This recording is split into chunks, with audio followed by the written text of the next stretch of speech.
ನಮಸ್ಕಾರ ಸ್ನೇಹಿತರೆ, ಹ್ಯಾಪಿ ಲೋಕಕ್ಕೆ ಸ್ವಾಗತ. ಮನುಷ್ಯನ ಮುಖ ಅಂದವಾಗಿ ಕಾಣಬೇಕು ಅಂತಂದ್ರೆ ಅಲ್ಲಿ ಹಲ್ಲಿನ ಪಾತ್ರ ಬಹಳ ಮುಖ್ಯ. ತಲೆಯಲ್ಲಿ ಒಂಚೂರು ಕೂದಲಿಲ್ಲದೆ ಹೋದ್ರೂ ಒಂದ್ ಪಕ್ಷ ಮನುಷ್ಯ ಸುಂದರವಾಗಿ ಕಾಣಬಹುದು. ಆದ್ರೆ ಹಲ್ಲುಗಳೇ ಇಲ್ಲದೆ ಇರುವಂತಹ ವ್ಯಕ್ತಿ ಸುಂದರವಾಗಿ ಕಾಣೋದಕ್ಕೆ ಸಾಧ್ಯ ಇಲ್ಲ. ಹಾಗಾಗಿ ಇಷ್ಟು ಮುಖ್ಯವಾಗಿರುವಂತಹ ಅಮೂಲ್ಯವಾದಂತಹ ಹಲ್ಲುಗಳಿಗೆ ಏನಾದ್ರೂ ತೊಂದರೆ ಆದ್ರೆ ಅದನ್ನ ಮನೆ ಮದ್ದಿನಿಂದಲೇ ಯಾವ ರೀತಿ ಸರಿ ಮಾಡ್ಕೋಬಹುದು, ಯಾವ ರೀತಿ ಹತೋಟಿಗೆ ತರಬಹುದು ಅನ್ನೋದಕ್ಕೆ ಕೆಲವು ಟಿಪ್ಗಳು ನಿಮ್ಗೋಸ್ಕರ. ಹಲ್ಲು ನೋವು ಇದೆಯಲ್ಲ, ಅದು ತುಂಬಾ ತೊಂದರೆ ಕೊಡುತ್ತೆ. ಯಾವ ನೋವಾದ್ರೂ ಸಹಿಸ್ಕೋಬಹುದು, ಆದ್ರೆ ಹಲ್ಲು ನೋವು ಬಹಳ ತೊಂದರೆ ಕೊಡುವಂಥದ್ದು. ಹಲ್ಲು ನೋವು ವಿಪರೀತ ಆಗೋವರೆಗೂ ಬಿಡದಲೇನೆ ಪ್ರಾರಂಭದಲ್ಲೇ ಹಲ್ಲು ನೋವನ್ನ ಗುರುತಿಸಿ ಅದಕ್ಕೆ ತಕ್ಕ ಮನೆ ಮದ್ದು ಮಾಡಿದ್ರೆ ನೋವು ಬಹಳ ಬೇಗ ಹತೋಟಿಗೆ ಬರುತ್ತೆ. ಹಲ್ಲು ನೋವಿನ ಪ್ರಾರಂಭಿಕ ಹಂತದಲ್ಲಿ ಏನ್ ಮಾಡಬಹುದು ಅನ್ನೋದಾದ್ರೆ, ನಿಂಬೆ ರಸ ಇದೆಯಲ್ಲ, ಒಂದು ಹೋಳು ನಿಂಬೆ ರಸನ ತಗೊಳ್ಳಿ.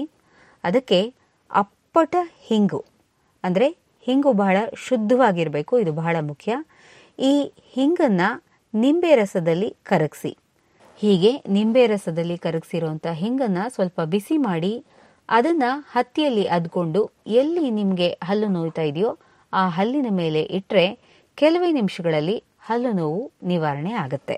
ಇನ್ನು ಒಸಡು ಊದ್ಕೊಂಡಾಗ ಏನ್ ಮಾಡಬೇಕು ಅಂತಂದ್ರೆ, ಒಂದು 1/4 ಲೋಟ ರೋಸ್ ವಾಟರ್ ತಗೊಳ್ಳಿ. ಆ 1/4 ಲೋಟದ ರೋಸ್ ವಾಟರ್ಗೆ ಅರ್ಧ ಹೋಳು ನಿಂಬೆ ರಸವನ್ನ ಹಿಂಡಿ ಚೆನ್ನಾಗಿ ಮಿಕ್ಸ್ ಮಾಡಿ ಈ ಒಂದು ದ್ರಾವಣವನ್ನ ಬಾಯಿ ಮುಕ್ಕಳಿಸಿ ಉಗಿರಿ. ಈ ರೀತಿ ಒಂದು 3 ಸಲ ಪ್ರತಿನಿತ್ಯ ಮಾಡೋದ್ರಿಂದ ಒಸಡು ಊದ್ಕೊಂಡಿರೋದು ಕ್ರಮೇಣ ಕಡಿಮೆ ಆಗುತ್ತೆ. ಇನ್ನು ಒಸಡಿನಿಂದ ರಕ್ತಸ್ರಾವ ಆದ್ರೆ ಹಲ್ಲುಗಳು ಬಹಳ ಬೇಗ ಹಾಳಾಗತ್ತೆ ಅಥವಾ ಹಲ್ಲು ತನ್ನ ಬಿಗಿಯನ್ನ ಕಳ್ಕೊಳ್ಳುತ್ತೆ. ಸೊ ನಿಮ್ಮ ಒಸಡಿನಿಂದ ರಕ್ತಸ್ರಾವ ಆಗ್ತಾ ಇದ್ರೆ ಅದಕ್ಕೆ ಮನೆ ಮದ್ದೇನಪ್ಪಾ ಅಂತಂದ್ರೆ, ಅಳಲೆಕಾಯಿ ನಿಮ್ಗೆ ಗೊತ್ತಿರಬಹುದು, ಗ್ರಂಥಿಗೆ ಅಂಗಡಿಯಲ್ಲಿ ಸಿಗತ್ತೆ. ಈ ಅಳಲೆಕಾಯಿ ಚೂರ್ಣವನ್ನ ಜೇನುತುಪ್ಪದಲ್ಲಿ ಚೆನ್ನಾಗಿ ತೇಯಿರಿ. ಆ ತೇದಾಗ ಒಂದು ಗಂಧ ಬರುತ್ತಲ್ಲ, ಅದನ್ನ ಒಸಡಿಗೆ ಹಚ್ತಾ ಹೋಗಿ. ಸೊ ಒಸಡಿನಿಂದ ಉಂಟಾಗುವಂತಹ ರಕ್ತಸ್ರಾವ ಬಹಳ ಸುಲಭವಾಗಿ ಮನೆಯಲ್ಲಿ ಸಿಗುವಂತಹ ವಸ್ತುವಿನಿಂದ ತಡೆಗಟ್ಟಬಹುದು.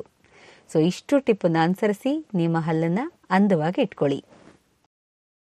ಸ್ನೇಹಿತರೆ, ಹ್ಯಾಪಿ ಲೋಕ ಚಾನೆಲ್ನ ಸಬ್ಸ್ಕ್ರೈಬ್ ಮಾಡಿ. ನಮ್ಮ ಹೊಸ ವಿಡಿಯೋಗಳ ನೋಟಿಫಿಕೇಶನ್ಗಾಗಿ ಬೆಲ್ ಐಕಾನ್ ಅನ್ನು ಒತ್ತಿ. ವಿಡಿಯೋಗಳ ಬಗ್ಗೆ ನಿಮ್ಮ ಅಭಿಪ್ರಾಯಗಳನ್ನು ನಮಗೆ ಕಾಮೆಂಟ್ ಮೂಲಕ ತಿಳಿಸಿ.